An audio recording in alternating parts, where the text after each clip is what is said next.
کہ بعد رسول 1400 سال سے کار ہدایت کیسے چل رہا ہے.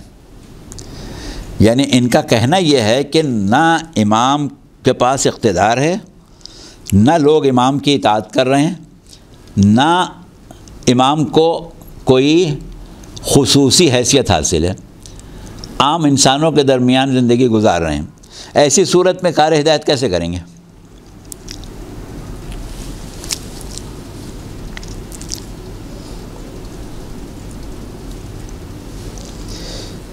اور پھر اس کے بعد اس بات کو آگے بڑھاتے ہوئے وہ یہ کہتے ہیں کہ صاحب 1400 سال کی ہم بات کر رہے ہیں، اس میں بھی 1100 سال سے زیادہ کا عرصہ تو وہ ہے کہ جس میں آپ کا امام غائب ہے.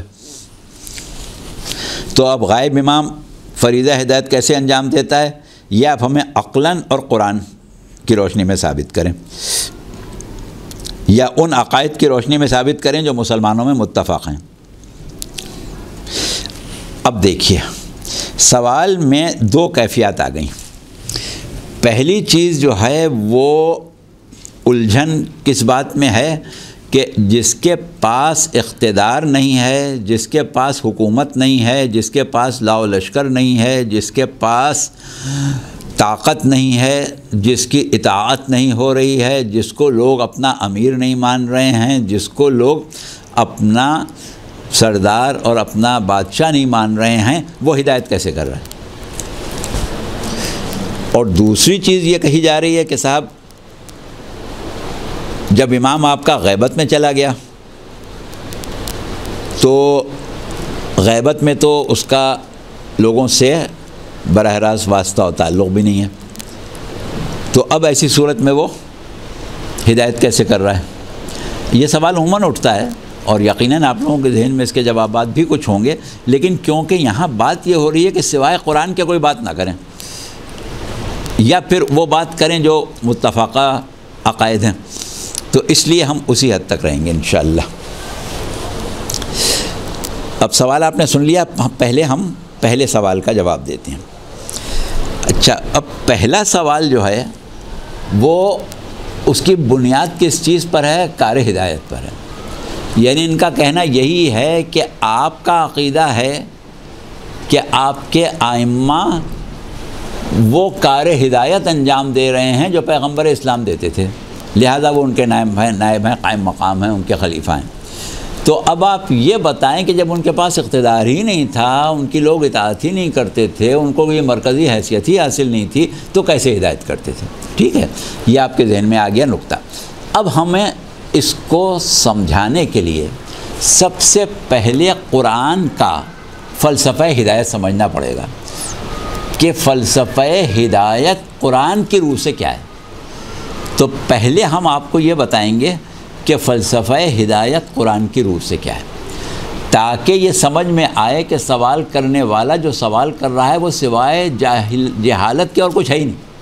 یعنی وہ قرآن تو کہہ رہا ہے، لیکن قرآن سے اس نے اب تک یہ نہیں سمجھا کہ قرآن میں ہدایت کا فلسفہ کیا بیان کیا گیا. ٹھیک ہے. اچھا، اب بات یہ ہے کہ ہم نے کیونکہ اچانک یہ پروگرام بنایا تھا، اس لیے مختلف جگہ سے ہمیں چیزوں کو جمع کر کے آپ کے پاس یعنی آپ کے سامنے پیش کرنا ہے، تو تھوڑا سا بے ترتیبی یا وہ ہو سکتا ہے، ایک تعطل، لیکن یہ کہ مقصد بہرحال آپ تک پہنچ جائے گا.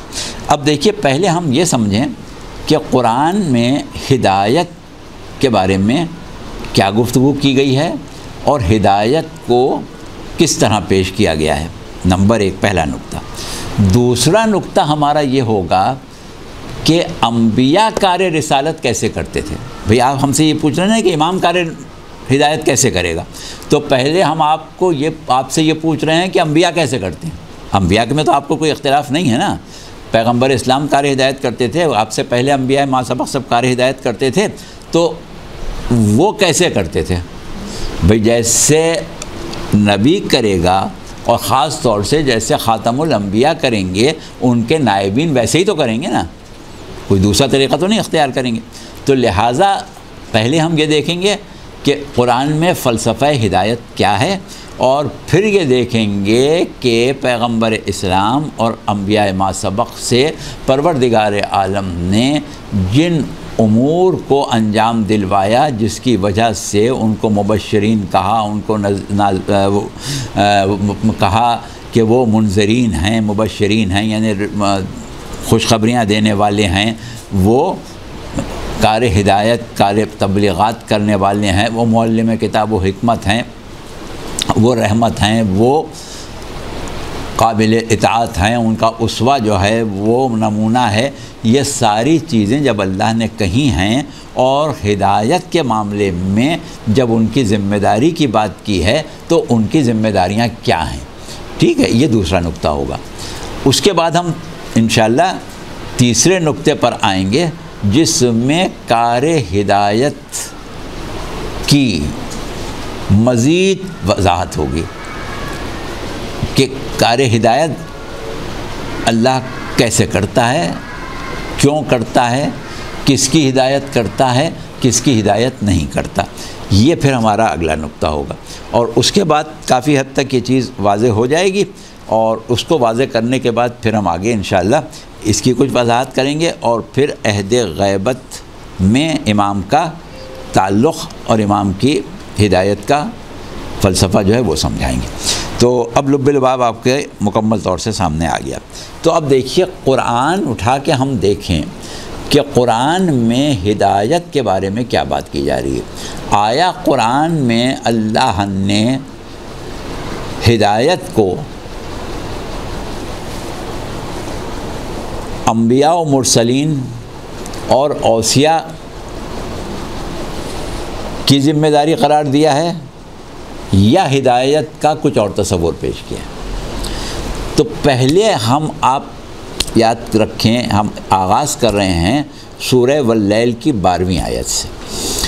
تو سورہ واللیل کی 12ویں آیت میں پروردگار عالم نے کہا کہ انا علینا للہدی، بے شک ہدایت جو ہے وہ ہماری ذمہ داری، یعنی ہدایت کو اللہ نے اپنی ذمہ داری قرار دیا، اپنے اوپر واجب قرار دیا۔ علینا ہمارے اوپر ہے، ہمارے ذمہ ہے۔ جس طریقے سے پروردگار عالم نے رزق کو اپنے ذمہ لیا ہے۔ آپ کو یاد ہے رزق کے بارے میں کیا آیت ہے قرآن میں؟ وَمَا مِن دَابَّةٍ فِي الْأَرْضِ إِلَّا عَلَى اللَّهِ رِزْقُهَا، زمین پر کوئی بھی جاندار ایسا نہیں ہے جس کا رزق اللہ کے ذمہ نہ ہو، یعنی اللہ نے اپنے اوپر واجب کیا ہے کہ جس کو محتاج رزق پیدا کرے گا اس کو رزق دے گا، ٹھیک ہے۔ اب بالکل اسی طرح پروردگار عالم یہ کہہ رہا ہے کہ انا علینا للہدی، بے شک ہدایت کی ذمہ داری ہماری ہے، یعنی جب تک اللہ محتاج ہدایت مخلوق پیدا کرے گا اللہ کے اوپر واجب ہے کہ وہ ہدایت کرے، ٹھیک ہے۔ یہاں سے ہم بات کریں تو پتہ چلتا ہے کہ ہدایت جو ہے وہ اللہ کے لیے ہے، اور اللہ یہ کہتا ہے کہ ہدایت صرف ہم کرتے ہیں۔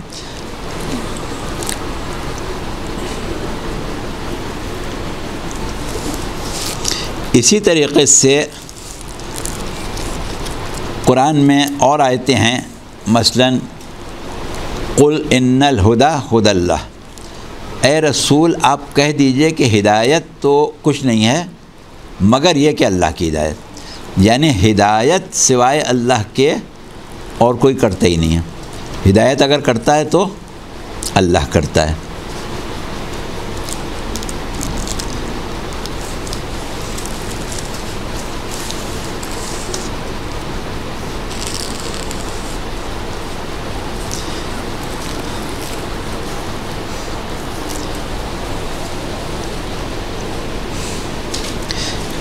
ہدایت صرف اللہ کرتا ہے، یہ بات ہو گئی۔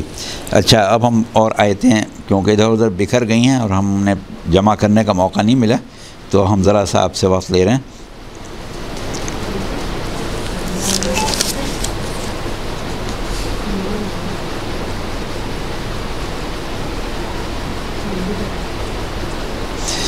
دیکھیے سورہ بقرہ میں پروردگار عالم نے کہا کہ لیس علیک ھداھم ولکن اللہ یہدی من یشاء، کہ ہدایت یافتہ لیسا علیہ کا ہدا، آپ کا یہ کام نہیں ہے کہ آپ لوگوں کو ہدایت یافتہ بنائیں، اللہ جس کو ہدایت کرنا چاہے گا اس کی ہدایت ہوگی، رسول کا کام نہیں ہے کہ وہ لوگوں کو ہدایت کریں۔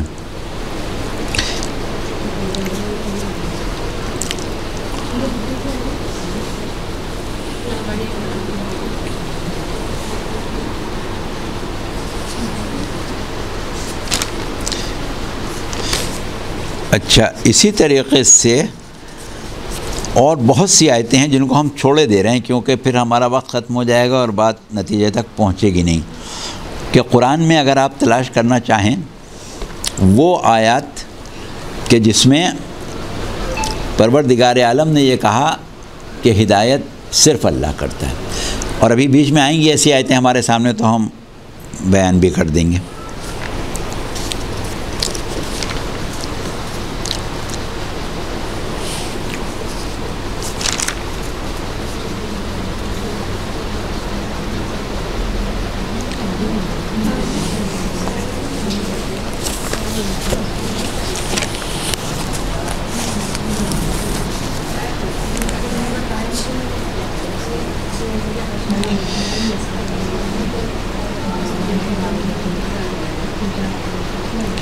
اچھا، سورہ روم کی 29ویں آیت ہے، بل اتبع الذین ظلموا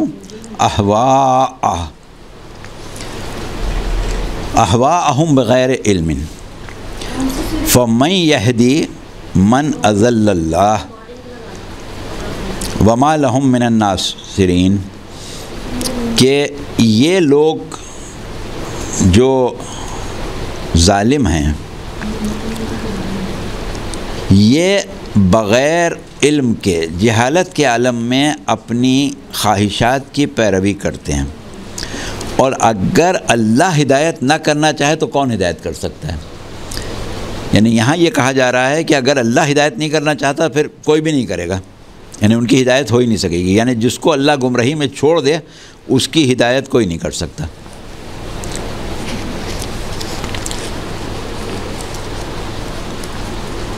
اگر اللہ ہدایت نہ کرنا چاہے تو نہیں ہوگی ہدایت، یعنی کوئی بھی چاہے کہ ہدایت کرے نہیں کرے گا سوائے اس کے کہ اللہ ہدایت کرنا چاہے۔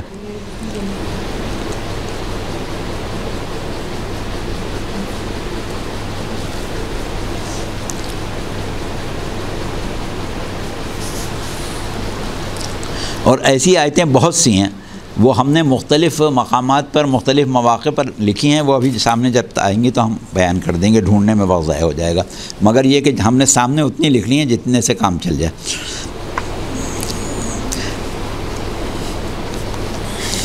اچھا، اب سوال یہ پیدا ہوتا ہے کہ پھر ہدایت کا انبیاء سے بھی کوئی تعلق ہے کہ نہیں ہے؟ یعنی یہ بات طے ہے کہ ہدایت تو صرف اللہ ہی کرتا ہے، تو انبیاء کیا کرتے ہیں؟ ٹھیک ہے نا؟ تو دیکھیے بات یہ ہے کہ جیسا کہ ابھی ہم نے کہا کہ ہدایت سوائے خدا کے کوئی نہیں کرتا، سورہ اعراف میں ان مومنین کا ہدایت یافتہ لوگوں کا ذکر ہے جو روز محشر ہدایت پا چکے ہوں گے اور ان کے لیے نجات کا حکم آ چکا ہوگا اور اب انہیں جنت میں جانا ہوگا۔ اس وقت وہ جو کچھ اپنی زبان سے کہہ رہے ہوں گے یا اپنے جن جذبات کا اظہار کر رہے ہوں گے وہ پروردگار عالم نے سورہ اعراف میں نقل کیا ہے، غالباً 44ویں آیت۔ تو وہاں پر کیا کہا ہے کہ الحمدللہ الذی ہدانا لہذا وما کنا لنہتدی لولا ان ہدانا اللہ، کہ حمد صرف اللہ کے لیے ہے جس نے ہماری ہدایت کی،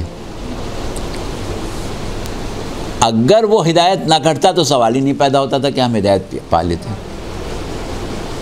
یعنی ہدایت پانے والے اس بات کا اعلان کر رہے ہیں، حمد کر رہے ہیں اللہ کی کہ اللہ نے ہماری ہدایت کی ہے، اور اگر اللہ ہدایت نہ کرتا تو سوال ہی نہیں پیدا ہوتا تھا کہ ہم ہدایت یافتہ ہوتے۔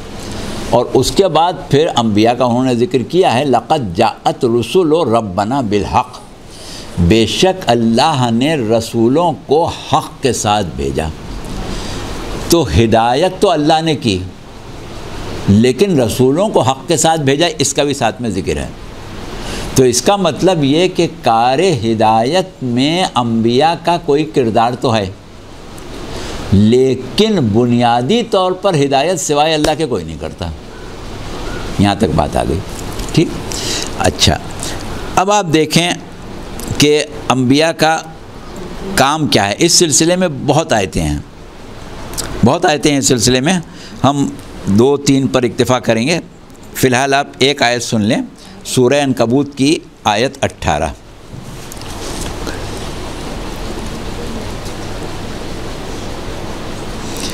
اس میں کہا کہ وَإِن تُكَذِّبُوا فَقَدْ كَذَّبَ مِن قَبْلِكُمْ، اگر یہ لوگ آپ کی تکذیب کرتے ہیں، رسول اللہ سے کہا جا رہا ہے آپ کو جھٹلاتے ہیں، تو کوئی نئی بات نہیں ہے، اس سے پہلے والی امتوں کو بھی، اس سے پہلے والی امتوں نے بھی اپنے رسولوں کو، اپنے نبیوں کو جھٹلایا تھا۔ اور اس کے بعد ایک جو جملہ کہا ہے یہ خاص آپ کے سمجھنے کا ہے، اور اس کے لیے ہم یہ آیت پڑھ رہے ہیں کہ وَمَا عَلَى الرَّسُولِ إِلَّا الْبَلَاغُ الْمُبِينُ، رسول کی کوئی ذمہ داری نہیں ہے، رسول کی ذمہ داری نہیں ہے، رسول کی ذمہ داری صرف یہ ہے کہ واضح طور پر پیغام پہنچا دے۔ رسول کا کام پیغام پہنچانا ہے۔ ابھی ہم نے ایک آیت اور پڑھی تھی سورہ بقرہ کی 272ویں، اس میں یہی بات کہی گئی تھی کہ رسول کا کام جو ہے وہ ہدایت کرنا ہے، اگر لوگ قبول کریں یا نہ کریں اس سے رسول کا تعلق نہیں، ٹھیک ہے۔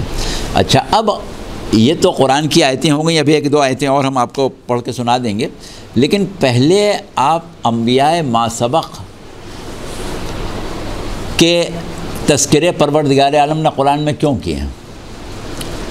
بیکار کی بلا وجہ تو نہیں کیے نا، اس لیے کیے ہیں کہ اس کو پڑھ کے، ان کو سن کے آپ سمجھ سکیں کہ عالم انسانیت سے پروردگار عالم نے اپنا تعلق کس طرح برقرار رکھا ہے۔ پہلے انبیاء آئے۔ اچھا، اب سب کو معلوم ہے قرآن میں بھی تذکرے ہیں، آیتیں چھوڑ بھی دیں تو بھی کوئی مسئلہ نہیں، سب کو یاد ہیں۔ وہ یہ ہے کہ کئی انبیاء ایسے گزرے ہیں جن کی قوموں پر عذاب آیا۔ اب سوال یہ ہے کہ قوم پر عذاب آیا۔ آج کل ایک عالم اسلام میں ایک فکر اختراع کی گئی ہے، ایجاد کی گئی ہے، اور اس سے لوگوں کو قائل کیا جاتا ہے کہ صاحب یہ کیسے ہو سکتا ہے کہ پیغمبر اسلام جیسا رسول لوگوں کو ہدایت کرے اور لوگ ہدایت نہ پائیں۔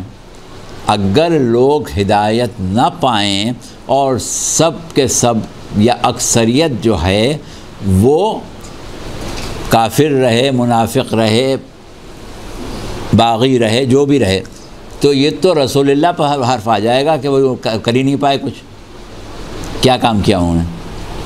23 سال تک کوشش کرتے رہے اور حاصل تو کچھ نہیں ہوا، سب منافق کے منافق ہی رہے، تو یہ تو رسول اللہ کے اوپر بات آ جائے گی، اور لہٰذا جو بھی عہد رسالت کے لوگ ہیں ان کو ہدایت یافتہ ماننا پڑے گا، نہیں مانیں گے تو رسول اللہ پر حرف آئے گا۔ یہ ایک فکر آئی ہے جس سے بہت سے لوگ متاثر ہوئے ہیں۔ اور کیوں ہوئے ہیں؟ کہ انہوں نے قرآن نہیں پڑھا ہے، یا پڑھا ہے تو سمجھ کے نہیں پڑھا۔ پروردگار عالم نے اس فکر کی رد انبیاء کے اذکار میں، انبیاء کے جو قصے ہیں ان میں پہلے ہی رکھ دی۔ اب مثال کے طور پر جناب نوح کی مثال لے لیں۔ حضرت نوح وہ نبی ہیں کہ جنہوں نے قرآن کے مطابق، سورہ ہود میں وہ سب ذکر ہے، قرآن کے مطابق، آیتیں ہمارے پاس لکھی ہوئی ہیں، پڑھنے ہیں، قرآن کے مطابق 950 سال تک جناب نوح نے تبلیغ کی۔ 950 سال، اتنی دن کسی نبی کا عہد کار نبوت ہمارے پاس نہیں ہے۔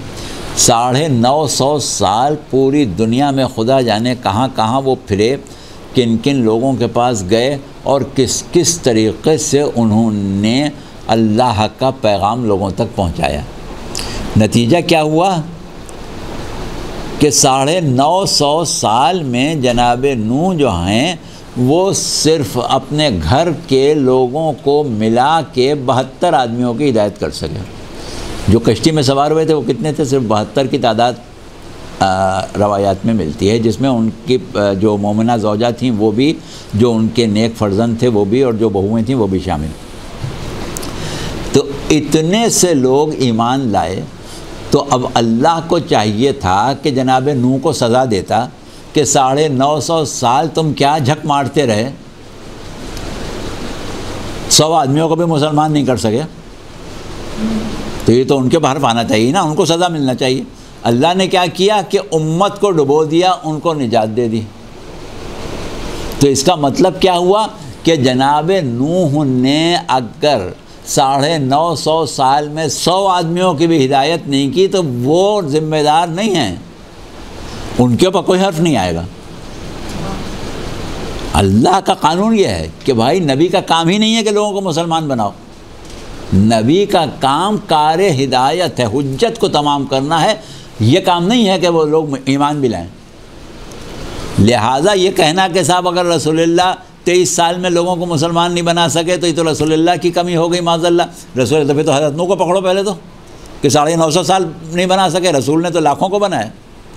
پیغمبر اسلام نے 23 سال میں 2 لاکھ مسلمان پیدا کر دیے.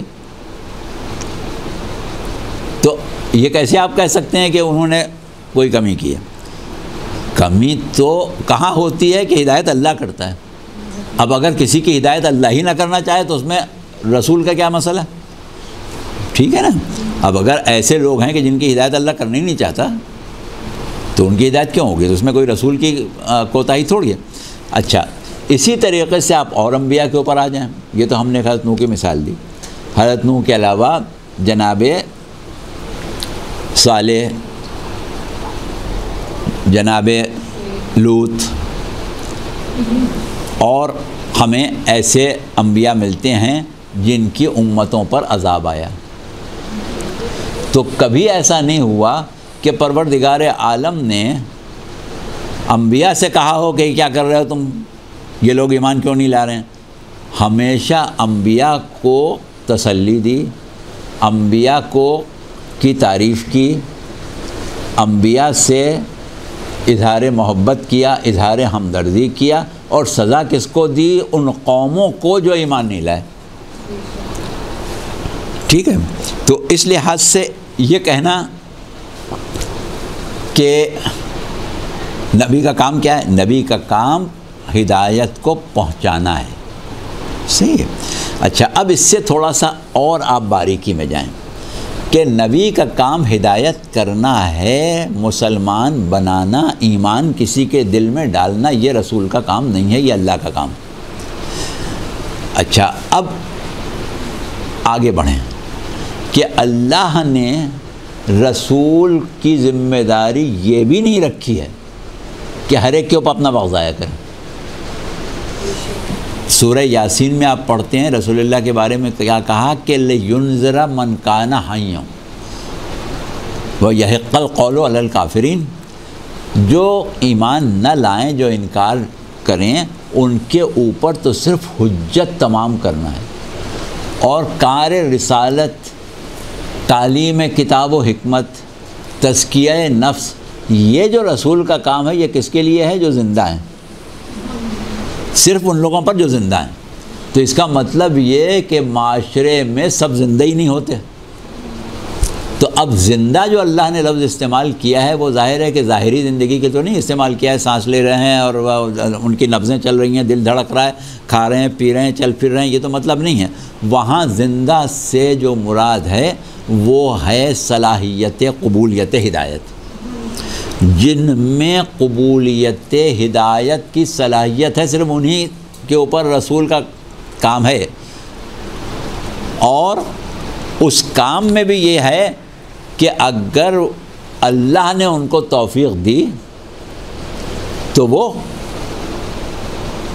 ایمان کو قبول کریں گے، نہیں دی تو نہیں کریں گے، رسول کا کوئی مسئلہ نہیں. اچھا، سورہ حجرات کی ایک آیت ہے، 16ویں آیت ہے، آپ چاہیں تو پڑھ لیجئے گا، ہم اب آیت نہیں پڑھ رہے ہیں. اس میں پروردگار عالم نے عالم اسلام میں عہد رسالت میں جو لوگ کلمہ پڑھ کے مسلمان ہو گئے تھے اور رسول کے ساتھ اٹھتے بیٹھتے تھے، ان کے بارے میں ذکر کرتے ہوئے کہا ہے کہ ان میں وہ لوگ بھی ہیں، کہا کہ اے رسول یہ اپنے ایمان کا تمہارے اوپر احسان رکھتے ہیں کہ ہم ایمان لے آئے، ہم نے آپ کے اوپر بڑا احسان کر دیا ہے۔ تو کہا کہ ان سے یہ کہو کہ اپنے ایمان کا احسان ہمارے اوپر نہ جتایا کرو، یہ تو اللہ نے تمہارے اوپر احسان کیا ہے کہ تم ایمان لائے ہو، اور وہ بھی اس صورت میں کہ جب تم دعویٰ ایمان میں سچے ہو۔ یہ بھی ہو سکتا ہے کہ تم اپنے دعویٰ ایمان میں سچے ہی نہ ہو، لیکن اگر تم سچے ہو تو یہ اللہ کا احسان ہے، تم نے کوئی رسول پر احسان نہیں کر دیا ایمان لا کے۔ تو رسول کی خواہش ضرور ہوتی ہے کہ سب ایمان لے آئیں، اور لوگ ایمان نہیں لاتے تو اس کی رسول کو تکلیف بھی ہوتی ہے، لیکن اللہ نے کہا ہے کہ اے رسول تم پریشان نہیں ہوا کرو، یہ ایمان لائیں یا نہ لائیں، تم اس کو اپنے دل پر نہ لیا کرو۔ سورہ کہف کی 6 آیت ہے، فَلَعَلَّكَ بَاخِعٌ نَفْسَكَ، تو وہاں پر کہا ہے کہ شاید ایسا لگتا ہے کہ تم اپنی جان دے دو گے صرف اس بات کے اوپر کہ یہ لوگ ایمان نہیں لائے، تو ایسی ضرورت نہیں ہے، تمہیں پریشان ہونے کی بات نہیں ہے، یہ ہمارا معاملہ ہے، ہمارا اور ان کا معاملہ ہے، جو ایمان لا سکتا ہے وہ ایمان لائے گا۔ تمہارا کام یہ ہے کہ جو لوگ قبولیت ہدایت کی صلاحیت رکھتے ہیں ان کا تم تزکیہ نفس کرو، ان کو تم کتاب کی تعلیم دو، ان کو تم حکمت کی تعلیم دو، ان کو تم حیات معنوی دو۔ پیغمبر اسلام حیات معنوی دیتے ہیں۔ دیکھیں ایک حیات وہ ہے کہ جو لوگوں میں ہے جس کی وجہ سے وہ اہلیت رکھتے ہیں کہ رسول ان کی تبلیغ کریں، اور ایک حیات وہ ہے جو رسول دیتے ہیں، وہ معنوی حیات بلند درجے کی حیات ہے، جس کے لیے سورہ انفال میں کہا ہے پروردگار عالم نے کہ یا ایھا الذین آمنوا استجیبوا للہ وللرسول اذا دعاکم لما یحییکم، اے صاحبان ایمان، وہاں کافروں سے بات نہیں ہو رہی ہے، صاحبان ایمان سے بات ہو رہی ہے کہ تم لوگ اللہ اور رسول کی آواز پر لبیک کہا کرو، کب؟ جب وہ تمہیں زندہ کرنے کے لیے بلائیں۔ تو وہ پھر ایک الگ موضوع ہے، اس پر ہم ابھی نہیں جا رہے ہیں، اس کے لیے ہماری یہاں تقاریر وہ آپ اس پر یوٹیوب پر دیکھ سکتے ہیں۔ تو بہرحال کہنے کا مقصد یہ کہ رسول کی ذمہ داری ہے ہی نہیں، ایک چیز۔ دوسری چیز یہ ہے کہ آپ یہ کہہ رہے ہیں کہ صاحب اقتدار نہیں ہوگا تو کیسے ہدایت کریں گے، فوج نہیں ہوگی تو کیسے ہدایت کریں گے، لشکر نہیں ہوگا تو کیسے ہدایت کریں گے، لوگ اطاعت نہیں کریں گے تو کیسے ہدایت کریں گے۔ یہ آپ کیوں کہہ رہے ہیں؟ اس لیے کہ آپ تنگ نظر ہیں، جاہل ہیں۔ دیگر انبیاء کی مثال ہم نے دے دی، اس کو چھوڑ دیں۔ اب آپ آ جائیں خود پیغمبر اسلام کے اوپر۔ یہ جو آپ پیغمبر اسلام کا مقام بحیثیت سربراہ ریاست دیکھ رہے ہیں، یہ تو مدینہ کی 10 سال کی زندگی میں ہے، جب رسول کے گرد جانثار ہیں، جب رسول کے گرد مجاہد ہیں، جب رسول کے گرد جنگ کرنے والے ہیں، تو یہ کون سا زمانہ ہے؟ رسول کے پاس اقتدار ہے، لوگ رسول کی اطاعت کر رہے ہیں، تو یہ تو 10 سال کا زمانہ ہے مدینہ کا۔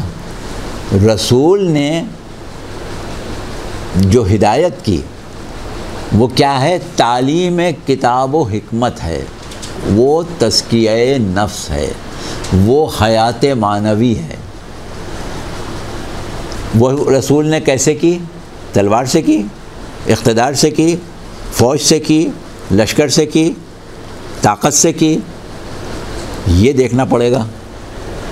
تو اب دیکھیں اگر ہم کہ پیغمبر اسلام نے 40 سال تک مکے میں صرف اخلاق کی تعلیم اپنے عمل سے دی، اور کافروں سے بھی اپنے آپ کو صادق و امین کہلوایا.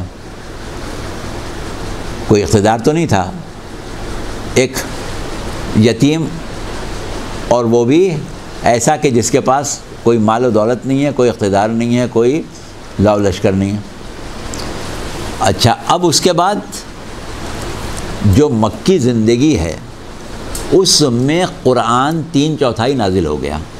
اگر قرآن اٹھا کے دیکھیں کہ کتنے سورے مکی ہیں کتنے مدنی ہیں، تو 86 سورے مکے میں نازل ہوئے. اور وہ سورے جس میں عقائد بیان کیے گئے، جس میں نظریات بیان کیے گئے، جس میں دین اسلام کا مکمل ڈھانچہ پیش کیا گیا، توحید سے گفتگو شروع ہوئی، قولوا لا الہ الا اللہ تفلحوا، اور توحید کے اسرار و رموز سکھائے گئے، معاد سکھایا گیا. قیامت کا ذکر مکے میں کی آیتوں میں اور توحید کا ذکر بہت زیادہ ہے، کیونکہ یہی دو چیزیں جو ہیں کہ ایمان لانا اللہ پر اور یوم آخرت پر، اسی بنیاد کے اوپر اسلام کی پوری عمارت کھڑی ہوئی ہے. تو 86 سوروں میں پروردگار عالم نے پیغمبر اسلام کے ذریعے اسلام کا پورا عقائد و نظریات کا ڈھانچہ، توحید کے اسرار و رموز، معاد کے پہلو سب مکے میں بیان کر دیے. وہاں نہ صحابہ تھے، نہ لشکر تھا، نہ فوج تھی. وہاں کیا تھا؟ رسول پتھر کھا رہے تھے، قسمہ پرسی کی زندگی گزار رہے تھے، کبھی کانٹوں پر چل رہے تھے، کبھی اونٹ کی اوجڑی پھینکی جا رہی تھی، کبھی کوڑا پھینکا جا رہا تھا، کبھی گھر سے نکالا جا رہا تھا. تو سارا اسلام تو قسمہ پرسی کے عالم میں رسول نے پھیلایا. کہاں تھا اقتدار؟ تو کیا آپ اس بات سے انکار کریں گے کہ مکے میں 13 سال رسول نے تبلیغ نہیں کی؟ مکے میں 13 سال رسول نے ہدایت نہیں کی؟ تو جب رسول قسمہ پرسی کے عالم میں مکے میں پتھر کھا کھا کے، کوڑا برداشت کر کے، کانٹوں پر چل کے ہدایت کرتے رہے، تو وہ امام جس کے پاس اقتدار نہ ہو وہ تو وہی ہدایت کرے گا نا جیسے رسول کر رہے ہیں. تو اگر آپ کا یہ سوال ہے کہ امام تو کے پاس تو اقتدار نہیں، امام سے تو کوئی اطاعت نہیں کر رہا ہے، تو رسول کی اطاعت وہاں کہاں کر رہے تھے؟ رسول پر تو پتھر پھینک رہے تھے، رسول کو تو دیوانہ کہہ رہے تھے، رسول کو تو مجنوں کہہ رہے تھے، اور رسول تبلیغ کر رہے تھے. تو جب رسول ہدایت کرتے رہے، 3/4 دین رسول نے مکے میں اس حالت میں پہنچا دیا، تو اس دین کا تحفظ امام بغیر لشکر کے، بغیر فوج کے، بغیر اقتدار کے، بغیر اطاعت کے قسمہ پرسی کے عالم میں کیوں نہیں کر سکتا جب رسول نے کیا؟ تو لہٰذا آپ نے ہدایت کے فلسفے کو سمجھا ہی نہیں. اس کے بعد اور آگے بڑھیں تھوڑا سا، اور قرآن کو سامنے رکھ کے ہی بات کریں.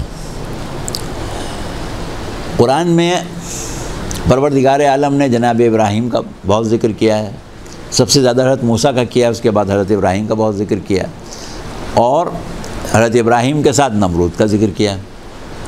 ذکر ہے حضرت موسیٰ کا اور فرعون کا بھی ذکر کیا ہے. ذکر ہے توحید کا، ابلیس کا بھی ذکر کیا. تو اس کی حکمتیں ہیں، وجوہات ہیں.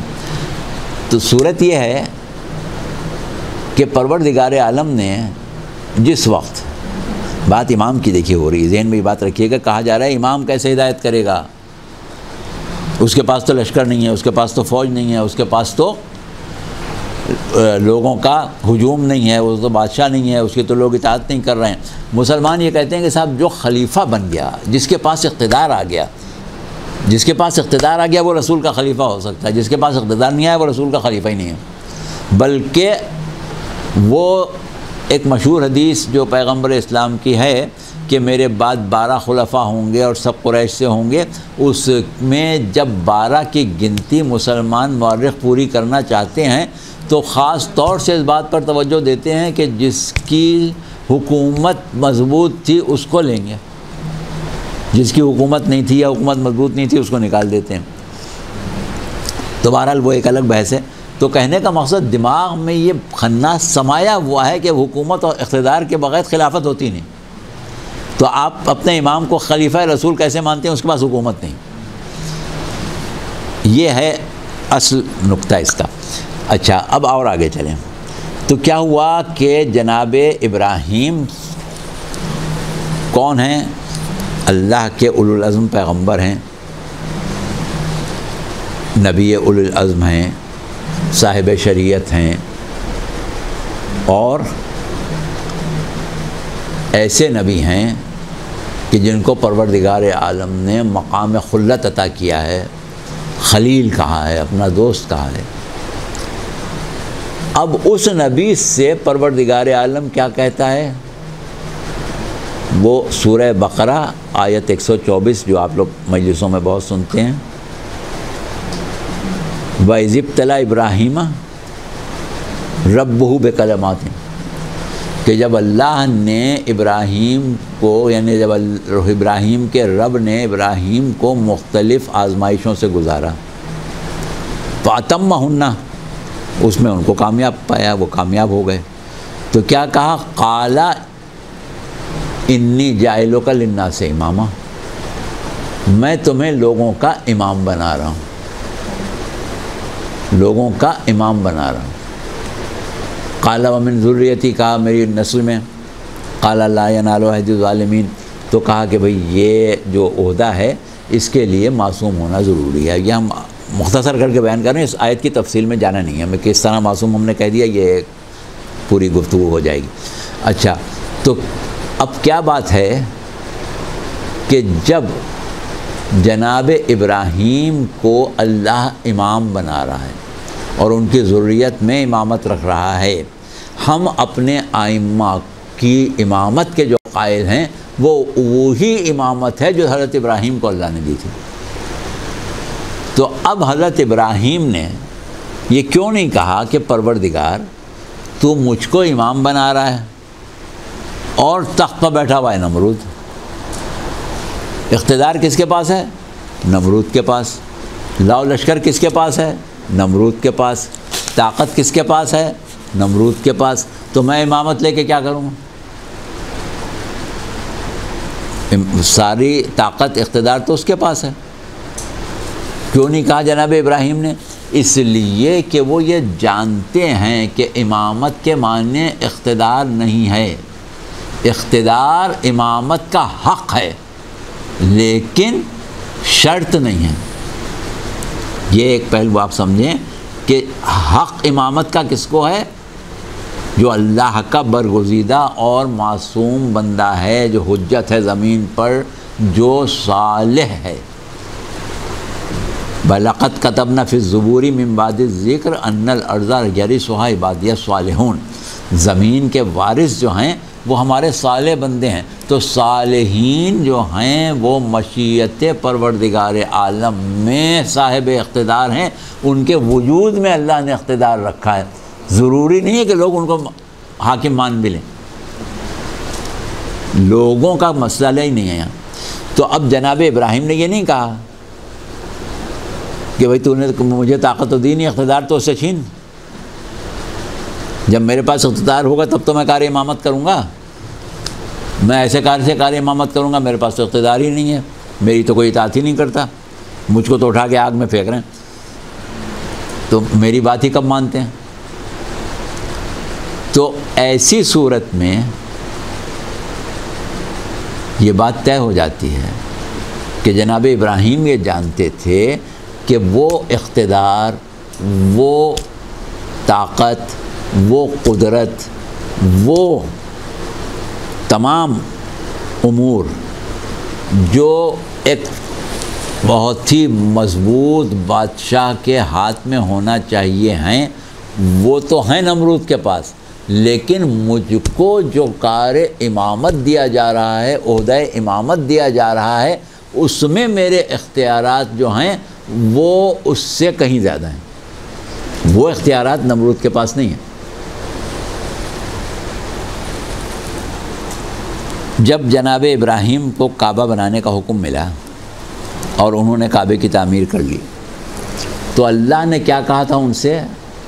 فَأَذِّن فِي النَّاسَ بِالْحَجِّ، اے ابراہیم لوگوں کو حج کے لیے پکارو، حج کی اذان دو.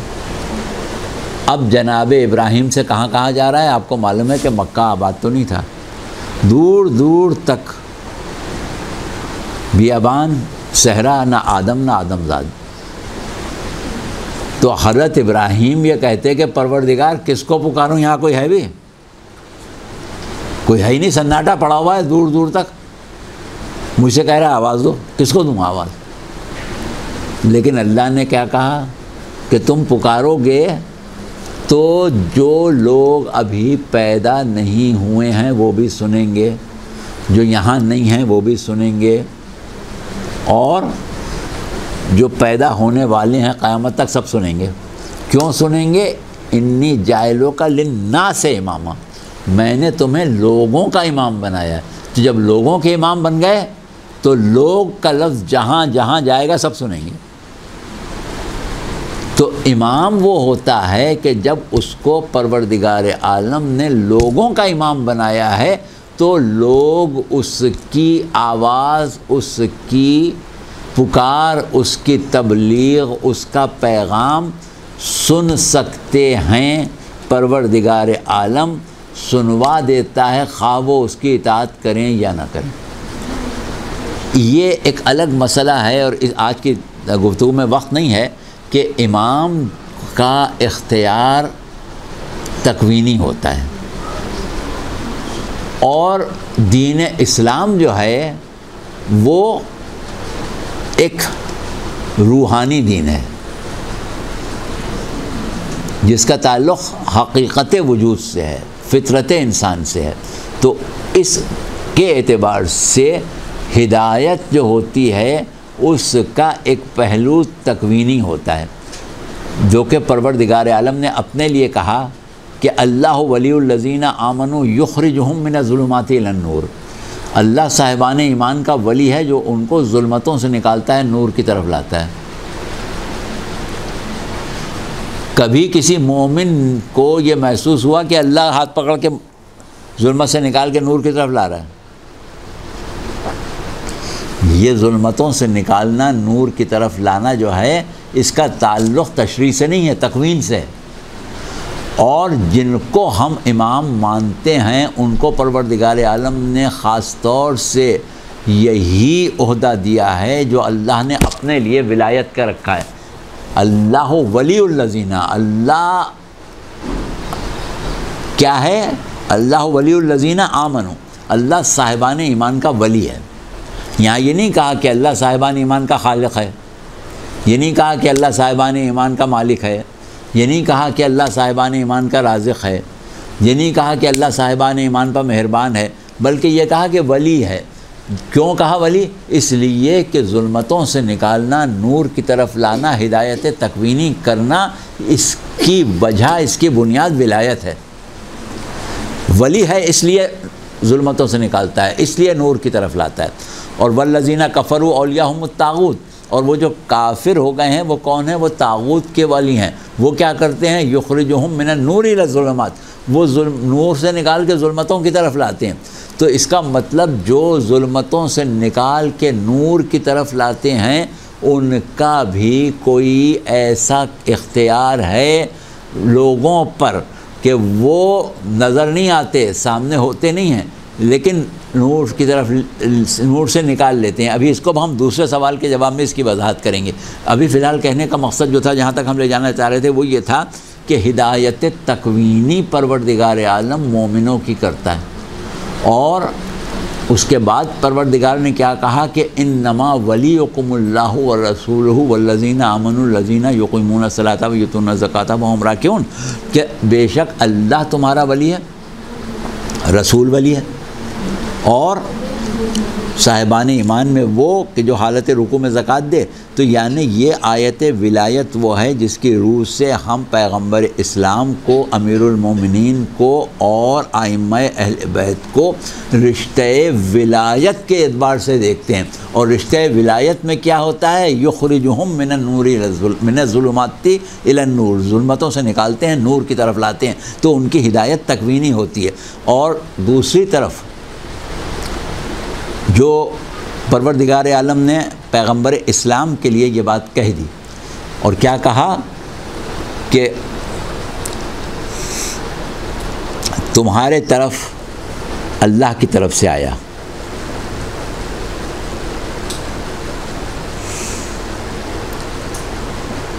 سورہ طلاق کی آیت ہے 10ویں اور 11ویں کہ قد انزل اللہ الیکم ذکرًا رسولاً یتلو علیکم آیات اللہ المبینات لیخرج الذین آمنوا وعملوا الصالحات من الظلمات الی النور. اے لوگوں، تمہارے طرف اللہ کی طرف سے کیا آیا ہے؟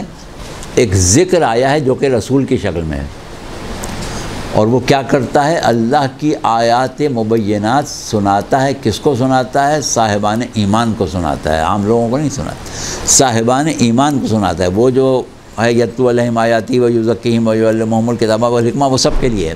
یہاں صاحبان ایمان کی بات ہو رہی ہے. یہ دو الگ مواقع ہیں. صاحبان ایمان کو سناتا ہے. کیوں سناتا ہے؟ کہ لیخرجہم من الظلمات الی النور، کہ ان کو ظلمتوں سے نکالے نور کی طرف لائے. اب اگر ہم یا آپ قرآن کی آیات سنائیں کسی کو تو ہم یہ دعویٰ کر سکتے ہیں کہ ہم نے اس کو ظلمتوں سے نکال لیا، نور کی طرف لیا ہے. یہ ایک خاص مقام ہے اولیاء الہی کا، جس پر ہمارے ائمہ فائز ہیں.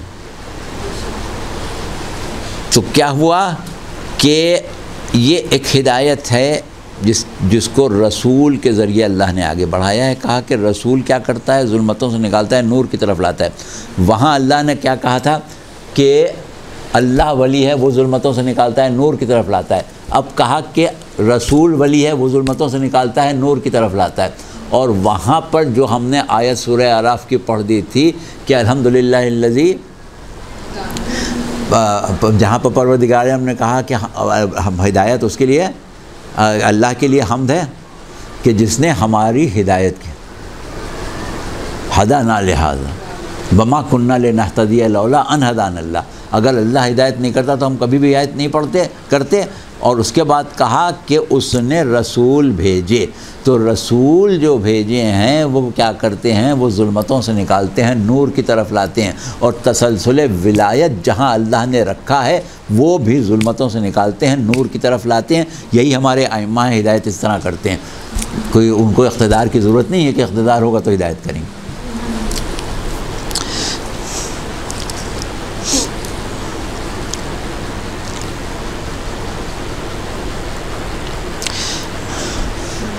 اچھا، اس کے بعد ہمیں کچھ اور چیزوں کے اوپر بات کرنا ہے.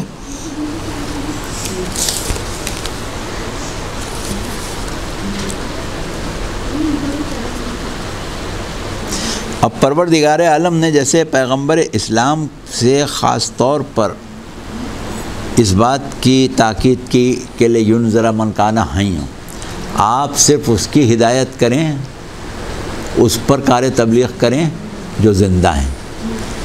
پھر اس کے بعد مختلف مقامات پر آپ کو یہ بھی سمجھایا کہ تم پریشان نہیں ہوا کرو، لوگ نہیں مانتے ہیں تو اس میں تمہارا کوئی مسئلہ نہیں ہے. اور کہا کہ افا انت تہدی الامہ، کیا تم اندھوں کو راستہ دکھا سکتے ہو؟ افا انت تسمع الصم، کیا بہروں کو سنا سکتے ہو؟ یہ تو بہرے ہیں، اندھے ہیں، تم ان کو سنا ہی نہیں سکتے ہو، تمہارا مسئلہ تھوڑی ہے. اچھا، اب اس کے بعد اللہ نے کہا کہ ہدایت ہماری ذمہ داری ہے، ہدایت ہم کرتے ہیں، ہم نے ذکر کو نازل کیا ہے. تو اس ذکر کو جسے اللہ نے نازل کیا ہے وہ رسول ہیں، وہ قرآن ہے، وہ رسول اللہ کا آئین ہے، وہ اللہ کی تبلیغات ہیں، وہ اللہ کا دین حق ہے، وہ سب کچھ ہے جو اللہ نے نازل کیا ہے، وہ سب ذکر ہے. اب جب وہ سب ذکر ہے اور قرآن ہے تو قرآن کو میں یہ صلاحیت ہونا چاہیے کہ سب کی ہدایت کرے. لیکن قرآن نے کیا کہا کہ ذالک الکتاب لا ریب فیہ ھدی للمتقین. یہ کتاب کون سی ہے؟ کیا کرتی ہے؟ ہدایت کرتی ہے. کس کی؟ صرف متقین کی. تو جو متقی نہیں ہے اس کی ہدایت ہی نہیں کرتی. یہ ایک بات الگ ہے، اس کو اس وقت ہم باقاعدہ شامل نہیں کر رہے ہیں، لیکن ایک جملے کو ذہن میں رکھیں کہ قرآن صرف متقین کی ہدایت کرتا ہے، باقی کسی کی ہدایت نہیں کرتا۔ اچھا، اب اور آگے بڑھیں۔ ہم اب یہ دیکھیں کہ ہم نے یہ تو طے کر لیا کہ بنیادی طور پر کار ہدایت صرف اللہ کرتا ہے، اور نبی کا کام کیا ہے؟ بلاغ المبین ہے کہ وہ پہنچا دے بس، اس کے بعد مانیں یا نہ مانیں۔ ہاں، جو صاحبان ایمان ہیں ان سے کہا گیا ہے کہ رسول سے آگے نہ بڑھو، رسول کی اطاعت کرو، جو رسول دے دے وہ لے لو، جس سے رسول روکے اس سے رک جاؤ، رسول فیصلہ کرے تو اس کو فوراً مان لو، رسول سے محبت کرو، رسول سے مودت رکھو، رسول کی نصرت کرو۔ یہ سب درجات جو ہیں یہ ایمان کے بعد کے ہیں، ایمان عام جو نہیں لائے اس سے نہیں کہا جا رہا ہے۔ اور یہ جو رسول کا اقتدار مکے سے نکل کے مدینے میں پیدا ہو گیا، تو کیا رسول نے کہا تھا کوئی حکومت بنائی تھی؟ رسول کا کے وجود میں اقتدار تھا۔ جب تک لوگ رسول کو پہچانتے نہیں تھے، جب تک وہ اقتدار نافذ نہیں تھا۔ جب رسول کو پہچاننے والوں کا معاشرہ وجود میں آ گیا تو وہ اقتدار نافذ ہو گیا۔ کوئی باہر سے رسول کو اقتدار نہیں ملا ہے، اور یہی صورت امام کی ہے کہ امام کو اقتدار باہر سے نہیں ملتا، امام کے وجود میں اللہ نے اقتدار رکھا ہے۔ لوگ امام کی معرفت حاصل کریں تو امام کا اقتدار وجود میں آ جائے۔ اچھا، اب ایک بات جو ہمیں خاص طور سے کہنا ہے وہ یہ ہے کہ بھائی اللہ ہدایت کرتا ہے تو اللہ نے اپنا کوئی آئین ہدایت بھی بیان کیا ہے کہ کس کی ہدایت کرتا ہے کس کی نہیں کرتا ہے، کیونکہ وہ بات تو ہو گئی کہ اللہ جس کی چاہتا ہے ہدایت کرتا ہے، جس کو اللہ گمراہ رکھتا ہے اس کو کوئی ہدایت نہیں کر سکتا، مگر یہ کہ بھائی کوئی آئین بھی ہے کس کی ہدایت کرتا ہے کس کی نہیں کرتا۔ ٹھیک ہے، اب اس سلسلے میں ہمارے پاس قرآن کی بہت آیتیں ہیں، لیکن ہم چند سنائیں گے تاکہ صرف یہ بات واضح ہو جائے کہ پروردگار عالم ہدایت کرتا ہے، لیکن ہر کس و ناقص کی ہدایت نہیں کرتا۔ اس کی ہدایت کے کچھ قواعد و ضوابط ہیں کہ کس کی ہدایت کرے گا کس کی ہدایت نہیں کرے گا۔ اب جس کی ہدایت اللہ نہیں کرتا اس کی کوئی بھی نہیں کر سکتا، تو جب جس کی ہدایت اللہ نہیں کرتا اس کی ہدایت رسول بھی نہیں کر سکتا، تو جب رسول نہیں کر سکتا تو امام کیوں کرے گا؟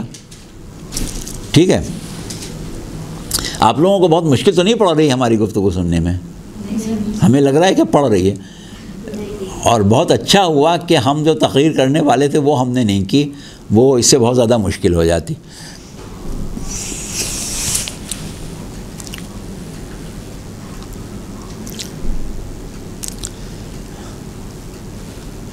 دیکھیے، پروردگار عالم نے کہا، بہت سی آیتیں ہیں، ہم 4-5 آیتیں پڑھیں گے صرف۔ سورہ آل عمران، یہ آیت ہے 86 ہے میرے خیال سے، 86۔ کیف یہدی اللہ قوما کفروا بعد ایمانہم، اللہ اس قوم کی ہدایت کیسے کرے جو ایمان کے بعد کافر ہو گئے۔ کیف یہدی اللہ قوما کفروا بعد ایمانہم، اللہ اس قوم کی ہدایت کیسے کرے جو ایمان کے بعد کافر ہو گئے۔ وَشَهِدُوا أَنَّ الرَّسُولَ حَقٌّ، انہوں نے گواہی دی تھی کہ رسول حق ہیں۔ وَجَاءَهُمُ الْبَيِّنَاتُ، اور ان کے سامنے معجزے بھی آئے تھے۔ اب اللہ اس کے آگے کیا کہہ رہا ہے کہ وَاللَّهُ لَا يَهْدِي الظَّالِمِينَ، وَاللَّهُ لَا يَهْدِي الْقَوْمَ الظَّالِمِينَ، اللہ ظالم قوم کی ہدایت کرتا ہی نہیں۔ اب اگر کوئی قوم ظالم ہے تو اللہ اس کی ہدایت ہی نہیں کرے گا۔ ٹھیک ہے، اور یہاں پر یہ بھی کہا کہ ایسے لوگ بھی ہیں کہ جو کلمہ پڑھ کے پھر کافر ہو گئے۔ اب یہ ایک الگ بات بحث ہے، اس میں ہم سب نہیں پڑھیں گے کہ مسلمان جو ایک دفعہ کلمہ پڑھ چکے ان میں کوئی ایسے نہیں تھے کہ جو دوبارہ لات و منات کی پرستش کرنے لگے ہوں، دوبارہ بت پرست ہو گئے ہوں۔ دراصل انہوں نے وہ دین اختیار کر لیا جو حقیقت میں اللہ کا نہیں تھا۔ کہتے تو رہے اپنے آپ کو مسلمان، لیکن اللہ کے دین پر نہیں تھے، تو اللہ نے کہا کہ ہم ان کی ہدایت ہی نہیں کرتے۔ اسی طرح آپ سورہ مائدہ کی آیت غدیر کے معاملے میں بہت سنتے ہیں کہ یا ایھا الرسول بلغ ما انزل الیک من ربک وَإِن لَّمْ تَفْعَلْ فَمَا بَلَّغْتَ رِسَالَةَ وَاللَّهُ يَعْصُمُكَ مِنَ النَّاسِ، اور اس کے بعد کیا کہا کہ ان اللہ لا یہدی القوم الکافرین، اللہ کافر قوم کی ہدایت ہی نہیں کرتا۔ اب ہم تو یہ کہتے ہیں کہ کافروں کی ہدایت کی جاتی، کافروں کی اللہ کہہ رہا کرتے ہی نہیں ہم۔ اللہ کافروں کی ہدایت نہیں کرتا، اللہ ظالموں کی ہدایت نہیں کرتا۔ اور آگے بڑھیں کہ بھئی اللہ ہدایت کس کی نہیں کرتا؟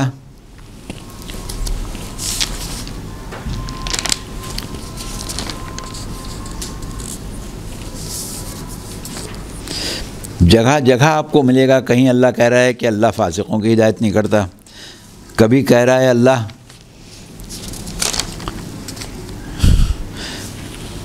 کہ اللہ خائنین کی ہدایت نہیں کرتا، کبھی کہہ رہا ہے اللہ جھوٹوں کی ہدایت نہیں کرتا۔ ابھی ہم آیتیں آپ کے سامنے پڑھے دیتے ہیں کیونکہ وہ آیتیں اچھا ہے آپ کے ذہن میں رہیں۔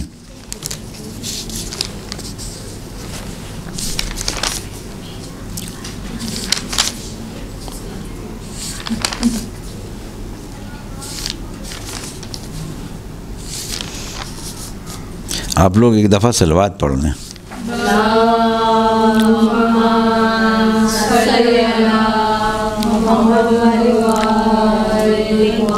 دیکھیے ہم نے ابھی دو آیتیں تو پڑھیں جس میں ایک میں کہا کہ اللہ ظالموں کی ہدایت نہیں کرتا، ایک میں کہا کہ کافروں کو ہدایت نہیں کرتا۔ سورہ مائدہ کی 108 آیت ہے، وَاتَّقُوا اللَّهَ وَأَسْمَعُوا وَاللَّهُ لَا يَهْدِي الْقَوْمَ الْفَاسِقِينَ۔ اللہ کا تقوی اختیار کرو اور اس کے احکامات کو سنو، اور اللہ فاسقوں کی ہدایت نہیں کرتا۔ جو لوگ فاسق ہیں اللہ اس کی ہدایت نہیں کرتا۔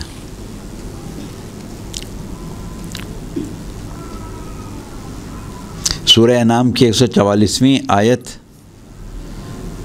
ہے جس کا آخری حصہ ہے فَمَنْ أَظْلَمَ مَنِ افْتَرَىٰ عَلَى اللَّهِ كَذِبًا يُضِلُّ النَّاسَ بِغَيْرِ عِلْمٍ يُضِلُّ النَّاسَ بِغَيْرِ عِلْمٍ إِنَّ اللَّهَ لَا يَهْدِي الْقَوْمَ الظَّالِمِينَ۔ یہ سورہ انعام کی 144ویں آیت ہے، آپ دیکھ لیجئے گا۔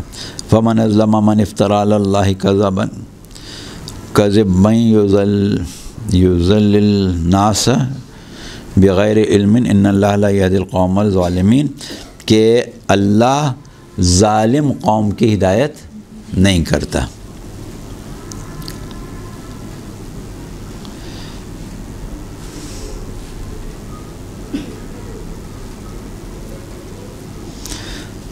بل اتبع الذین ظلموا اہواءہم بغیر علم فمن یہدی من اضل اللہ۔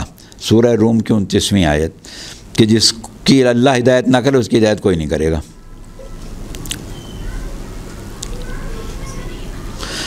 سورہ زمر کی 30ویں آیت ہے، ان اللہ لا یہدی من ہوا کاذب کفار۔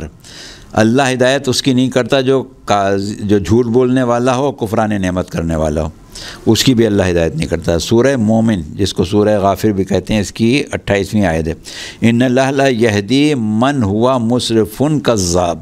اللہ مسرف اور جھوٹے کی ہدایت نہیں کرتا۔ سورہ یوسف میں 52ویں آیت ہے، وَأَنَّ اللَّهَ لَا يَهْدِي كَيْدَ الْخَائِنِينَ۔ اللہ خیانت کرنے والوں کی ہدایت نہیں کرتا۔ اب اور بھی ہیں، چھوڑیں۔ اللہ خیانت کرنے والوں کی ہدایت نہیں کرتا، ظلم کرنے والوں کی ہدایت نہیں کرتا، کفر کرنے والوں کی ہدایت نہیں کرتا، جھوٹ بولنے والوں کی ہدایت نہیں کرتا، اسراف کرنے والوں کی ہدایت نہیں کرتا، ٹھیک ہے، اترانے والوں کی ہدایت نہیں کرتا۔ اب اللہ کے بندوں میں کتنے بندے ایسے ہیں، اگر آپ صرف ان کو نکال لیں، ظلم کرنے والوں کو الگ کر لیں، خیانت کرنے والوں کو نکال لیں، جھوٹ بولنے والوں کو نکال لیں، اترانے والوں کو نکال لیں، کافروں کو نکال لیں، تو بچیں گے کتنے؟ تو اس کا مطلب اللہ سب کی ہدایت کرتے ہی کہاں ہے؟ آپ کہہ رہے ہیں کہ صاحب اقتدار ہوتا تو ہدایت کرتے، جو لوگوں کے پاس اقتدار تھا انہوں نے ملک فتح کیے، دور دور تک لوگوں کو مسلمان بنا دیا، تو بھائی انہوں نے لوگوں کو مسلمان بنا دیا ہوگا بے شک، لیکن سوال یہ ہے کہ کیا اس میں انہوں نے دیکھا تھا کہ خائنین کون ہیں، جھوٹے کون ہیں، کافر کون ہیں، ظالم کون ہیں؟ سب کو مسلمان بنا دیا اور اللہ کی ہدایت تو حاصل ہی نہیں ہوئی، تو اس کا مطلب یہ ہوا کہ صاحب اقتدار کلمہ پڑھوا سکتا ہے، مسلمان بنا سکتا ہے، صاحب ہدایت نہیں بنا سکتا۔ صاحب ہدایت بنانے کے لیے اس کی ضرورت ہے جو زمین پر اللہ کی حجت ہو، وہی صاحب ایمان ہدایت بناتا ہے، اور کوئی صاحب ہدایت بنا ہی نہیں سکتا ہے۔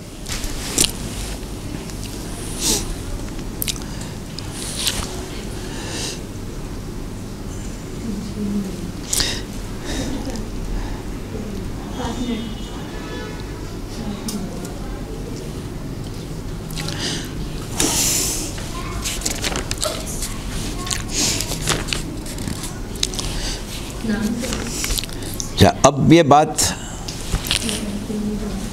کہ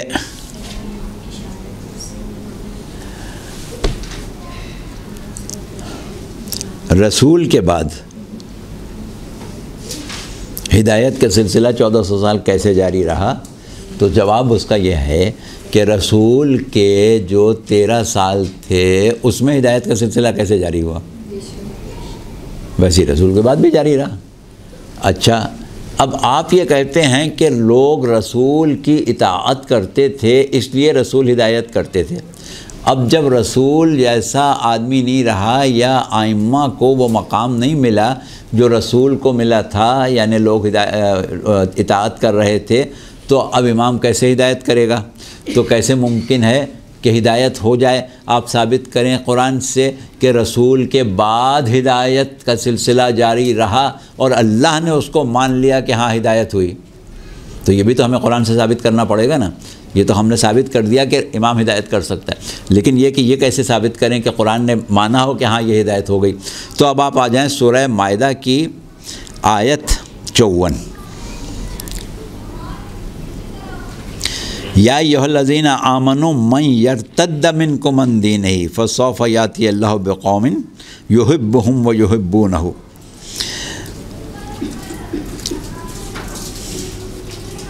اذلۃ علی المؤمنین وعزۃ علی الکافرین یجاہدون فی سبیل اللہ ولا یخافون لومۃ لائم ذالک فضل اللہ یؤتیہ من یشاء واللہ واسع علیم۔ اب دیکھیں اللہ کس سے بات کر رہا ہے؟ مسلمانوں سے۔ جب اللہ مسلمانوں سے بات کرتا ہے تو یا ایھا الذین آمنوا کہتا ہے، کافروں سے بات کرتا ہے تو یا ایھا الکافرون کہتا ہے، اہل کتاب سے بات کرتا ہے تو یا اہل الکتاب کہتا ہے، سب لوگوں سے بات کرتا ہے تو یا ایھا الناس کہتا ہے۔ اب اللہ کس سے بات کر رہا ہے؟ مسلمانوں سے۔ وہ کون لوگ ہیں؟ آیت نازل ہو رہی رسول کے زمانے میں، تو رسول کے زمانے میں جو مسلمان ہیں ان سے اللہ مخاطب ہو کے کہہ رہا ہے کہ اگر تم لوگ اپنے دین سے مرتد ہو جاؤ تو اللہ کو پرواہ نہیں ہے، ہو جاؤ بھئی، اللہ کو تو پرواہ ہونا چاہیے کہ رسول تو رہے گا نہیں، نبوت ختم ہو جائے گی، ہدایت چلے گی نہیں، تو جب یہ بیچارے جو لوگ مسلمان ہیں یہ بھی مرتد ہو گئے تو پھر سارا کیا دھار نہیں ختم ہو جائے گا۔ لیکن اللہ کو یہ پریشانی نہیں ہے، اللہ کیا کہتا ہے؟ فسوف یاتی اللہ قوما، اللہ تھوڑے دن بعد، دیکھیے قرآن میں عربی میں سا کا لفظ استعمال ہوتا ہے، سوفا کا لفظ استعمال ہوتا ہے مستقبل کے لیے، تو کہا گیا کہ اگر یہ سب کافر ہو جائیں، اللہ کو پرواہ نہیں ہے، اللہ ایک ایسی قوم لے آئے گا جو اللہ سے محبت کرتے ہوں گے اور اللہ ان سے محبت کرتا ہوگا، اور ان پر ملامت کرنے والوں کی ملامت اثر انداز نہیں ہوگی، وہ مومنوں کے اوپر مہربان ہوں گے، وہ کافروں کے اوپر شدید ہوں گے، اور وہ اللہ کی راہ میں جہاد بھی کریں گے۔ اور یہ تو اللہ کا فضل ہے، جسے چاہے عطا کرتا ہے۔ یعنی اب رسول تو نہیں رہیں گے، رسول کے جانے کے بعد ایسی قوم پیدا ہو جائے گی، تو اس کا مطلب یہ کہ اللہ کو اطمینان ہے کہ اس نے ہدایت کا وہ نظام قائم کر دیا ہے کہ رسول کے جانے کے بعد اسی طرح ہدایت ہوتی رہے گی جس طرح رسول کرتے ہیں، اور وہی قبول کریں گے ہدایت کو جن میں اللہ نے قبولیت ہدایت کی صلاحیت دی۔ اب دیکھیں سوال آپ کے سامنے ہے، 1400 سال سے ہدایت کا سلسلہ کیسے جاری ہے؟ آپ کا امام کے پاس تو اقتدار نہیں، اس کی تو لوگ اطاعت نہیں کرتے، اللہ کہہ رہا ہے جاری رہے گا۔ اچھا، اب آپ اس سوال کا مزید جواب، مزید وضاحت ہو سکتی ہے، لیکن اب آپ کے پاس صرف آدھا ہی گھنٹہ رہ گیا، تو آپ کا پروگرام کئے بجے ختم ہو؟ 6 بجے ختم ہوگا؟ تو آدھا گھنٹہ بھی نہیں ہے؟ نہیں ختم ہو گیا، ہم یہ سمجھ رہے ہیں کہ 6:30 بجے ختم، تو یہ بس ٹھیک ہے۔ پھر جو دوسرا سوال تھا جی،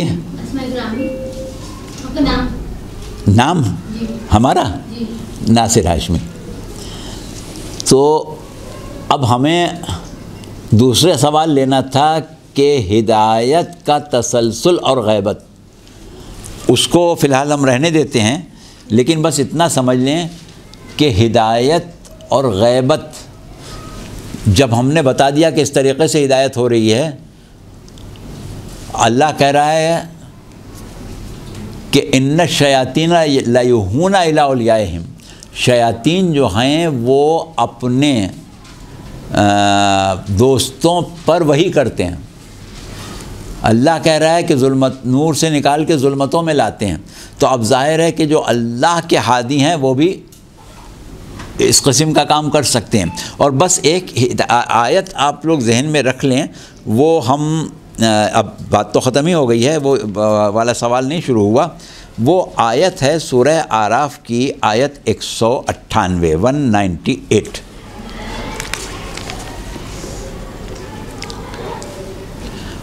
اس میں پروردگار عالم نے عہد رسالت کا نقشہ کھینچا ہے اور پیغمبر اسلام سے کہا ہے کہ وَإِن تَدْعُوهُمْ إِلَى الْهُدَى، کہ جب آپ ان کو ہدایت کے لیے پکارتے ہیں، لا يسمعوا، وہ سنتے ہی نہیں ہیں، آپ پکار رہے ہیں ان کے کان میں آواز ہی نہیں جاتی، اور آپ دیکھ رہے ہیں کہ وہ آپ کی طرف دیکھ رہے ہیں، لیکن آپ ان کو نظر نہیں آ رہے ہیں۔ اب وہ آیت ہم چھوڑ دے رہے ہیں، آپ نشان یاد رکھیں کہ عہد رسالت میں ایسے لوگ تھے جن کو رسول نظر ہی نہیں آتے تھے، اور آج اگر امام نظر نہیں آتے ہیں تو یہ جس کو نظر نہیں آتے اس کی نظر کا قصور ہے، پیغمبر اسلام میں نہیں نظر آتے تھے بہت لوگوں کو۔ چلیں اب اس کو پھر بعد میں لیں گے۔